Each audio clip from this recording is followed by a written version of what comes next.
उसने कहा कि भाई अंदर जाने का और तो कोई रास्ता नहीं है, एक तरीका है, इस किले की जो दीवार है वो एक साइड से कच्ची है, और यदि वो दीवार तोड़ दी जाए तो किले के अंदर घुसा जा सकता है, वरना न तो किले की दीवार तोड़ सकते हो आप, ना ही किले के दरवाजे खोल सकते हो, पर कच्ची वाली दीवार तो टूट ही जाएगी। तो अब ये कहां से पता चले कि दीवार कच्ची है?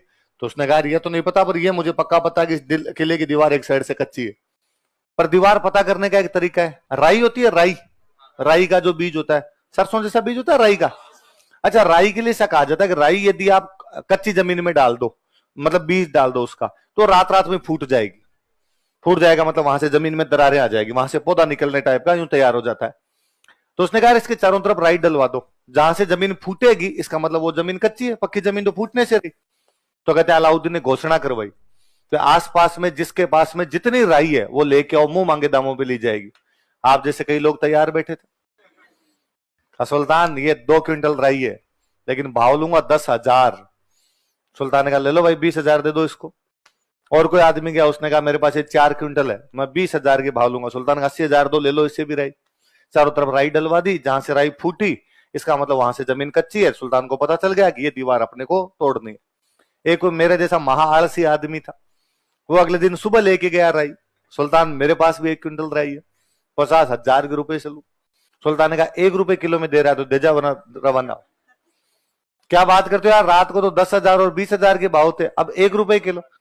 सुल्तान ने हंस के कहा राईरा भाव रात ही गया, राईरा भाव है।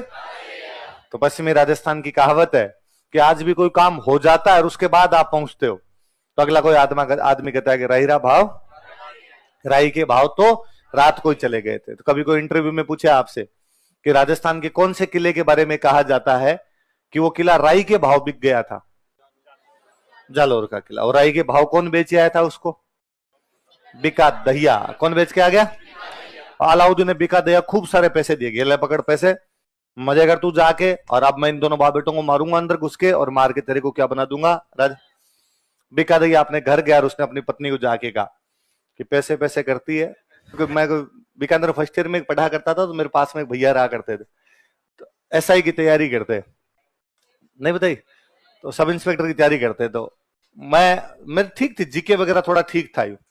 मैं साइंस का स्टूडेंट था पर इन चीजों में थोड़ा इंटरेस्ट आता था उस टाइम। तो मैं उनसे, वो सब इंस्पेक्टर तैयारी करते तो मैं आता जाता उनसे सवाल पूछ लेता कि भैया ये बताओ। हिंदी, तब हिंदी का पेपर डिस्क्रिप्टिव हुआ करता था, मतलब लिखना पड़ता था। अब तो एसआई में ऑब्जेक्टिव आता ना, तब वो सब्जेक्टिव पेपर आया करता था। हिंदी पूछता रहता, उनसे विलोम शब्द पूछ लेता, पर्यायवाची पूछ लेता। तो उन भैया को लगता है यार ठीक है टाबर थोड़ा पढ़ने में। तो वो क्या करते, बाद में उन्होंने रूटीन बना लिया कि वो डेली शाम को 40-45 मिनट मेरे पास आते, जो भी दिन में पढ़ा होता मुझे कहते सुन, इसमें से सुन लेते यार, मेरा रिविजन हो जाएगा। तो मैं डेली उनसे सुन लिया करता। और टाबर होते तब आपको उन चीजों में भी मजे आते हैं। मैं कई बार उन भैया को फंसा लेता, क्वेश्चन पूछता, टफ क्वेश्चन पूछूंगा, नहीं आता तो मुझे मजा आता कि लो भैया की तैयारी नहीं। मैं भैया को 4 डायलॉग और सुना देता, भैया पार नहीं पड़ेगी ऐसे।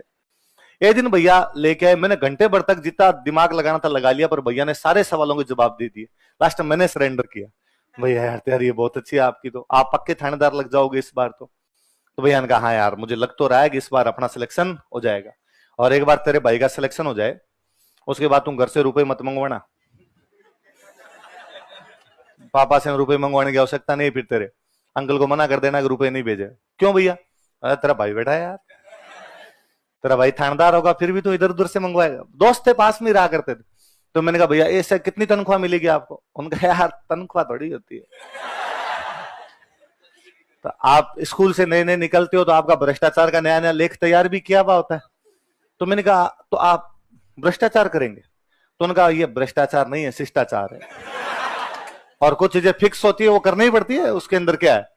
और मैंने वापस यूं डायलॉग सुनाए उनको, मगर इसी वजह से हमारा देश पीछे रह रहा है, दिमाग की तरह खोखला होता जा रहा है देश। इस भ्रष्टाचार ने हमारी जड़ों को खराब कर दिया है। जो हिंदी के लेख में जो लाइनें याद थी मैंने भैया पे लागू की। भैया चिल्ल एकदम आराम से सुनान, फिर यूं उठ के जाने लगे तो मेरे यूं सिर पे हाथ फेरान का, राजवीर तू टाबर है अभी, तुझे नहीं पता लेक में की नेल पॉलिश 55 रुपए की आती है। मुझे लगता है भ्रष्टाचार तो लेक में वाली नेल पॉलिश के चक्कर में। फिर मैं किसी एक बेच में सुना रहा था, तो मैंने जैसे ही सुना एक लड़का खड़ा, उसने कहा सर आप अभी भी टापर ही हो, अब फिर और 55 की नहीं आती, अब महंगी हो रखी है आजकल। आप रेट वेरीफाई कर लिया करो थोड़े। तो लड़कियों, समाज कैसा होगा इसकी जिम्मेदारी किस पर है? कहो तो सही। करती थी स्वरा भास्कर के बड़े बड़े स्टेटमेंट थे, मुझे लगा यार उनकी बात भी सच्ची है। वो राजस्थान के बारे में जानते ही नहीं, तो उनको क्या पता कि इस प्रकार की महिलाएं भी यहां पर हो गई होगी। मुझे लगा यार उनको तो ये भी नहीं पता होगा कि हमारे तो आज भी राजस्थान में मसाले हाथ से कूटते हैं, और मसाले कूटने वाला मुसल जो होता है वो 7-8 किलो का होता है, और हमारी कोई महिला एक हाथ से उससे मसाले कूट लेती, दूसरा तो पड़ोसन से चुगली के लिए चाहिए होता है। ये बॉलीवुड वाली महिलाएं जिनके अखबार में हम पढ़ते हैं कि जिम में 2.5 किलो का बंडल उठाते समय कमर में लोच आई, इनको क्या पता कि गंगानगर में दिसंबर जनवरी के महीने में तापमान -2-3 डिग्री होता है। उस समय हमारा कोई किसान एक पतली सी स्वेटर में इंदिरा गांधी नहर में अपने पजामे को घुटनों तक फोल्ड करके सुबह के 2 बजे से 6 बजे तक एक बीड़ी के बंडल के सहारे खड़ा रहता है। ये तो अब की बात है, आपके मेरे घर की बात है। किसी को कह दो देखे कि -2 डिग्री के अंदर कपड़े पहन के बाहर खड़ा होना है, तो पानी में रहता है 4 घंटे। ये नक्का इधर हो गया और वो इधर हो गया, इधर से पानी इधर काटो और उधर से पानी इधर काटो, नहीं असर पड़ रहा ना उसके। तो अपने वो ब्लड तो वही है, चीजें तो वही है। तो पहले वाली अग्नि में भी बैठ जाया करती थी। आज वालों को ये भी सच नहीं लगेगा, कोई आके जब तक नहीं देखे तब तक लगेगा झूठ बोलता है। अपने किसी कहे कि यार इस प्रकार -2 डिग्री के अंदर भी हमारा आदमी इस प्रकार का काम कर लेता है, तो उसको लगता है अजीब सी बात है, ऐसे कैसे ही करता होगा। तो यही पुरानी वाली बातें लग जाती है। तो कोई हीरा दे के बारे में बताए किसी को तो भी अगले मजाक उड़ा लेते हैं, यार ये सब झूठी है तुम्हारी बातें और इस प्रकार के काम नहीं किए जा सकते। पर थी भाई, इस प्रकार की महिलाएं थी अपने यहां पर, इस प्रकार के आदर्श थे समाज में, तब अच्छे लोग भी पैदा हो गए इस चक्कर के अंदर, तब आज तारीफें सुन नहीं होता है, हा? कोई शक की बात नहीं। तो इतना भुगत भोगी कैसे इतने एक्सपीरियंस से बता रहा है, होता ही है भाई, है ना। लड़कियां खुद भी इस बात को तो मानती होगी, नहीं मानती हो तुम? इसलिए लड़कियां कभी आपस में अच्छी दोस्त नहीं होती। लड़कों के मतलब ऐसे ऐसे दोस्त मिल जाएगी कि पहली क्लास में मेरे साथ पढ़ता था, है ना। लड़कियों की कोचिंग के अंदर यहाँ पे साथ में खूब घूम रही है, ये दीर वो दीर, थोड़े दिन बाद में दी को जानती नहीं है।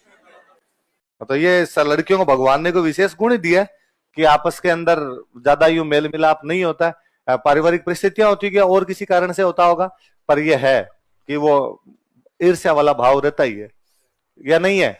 हाँ ना तो को नहीं है, पक्की बात। लड़के अच्छी दोस्त होती है? नहीं होती तो इसलिए वो सबसे ज्यादा तो वो होता है कि भाई नया नया बैच शुरू हुआ, फिर कई बार कोई बच्ची आती कि सर मैं 2 दिन अपसेंट थी,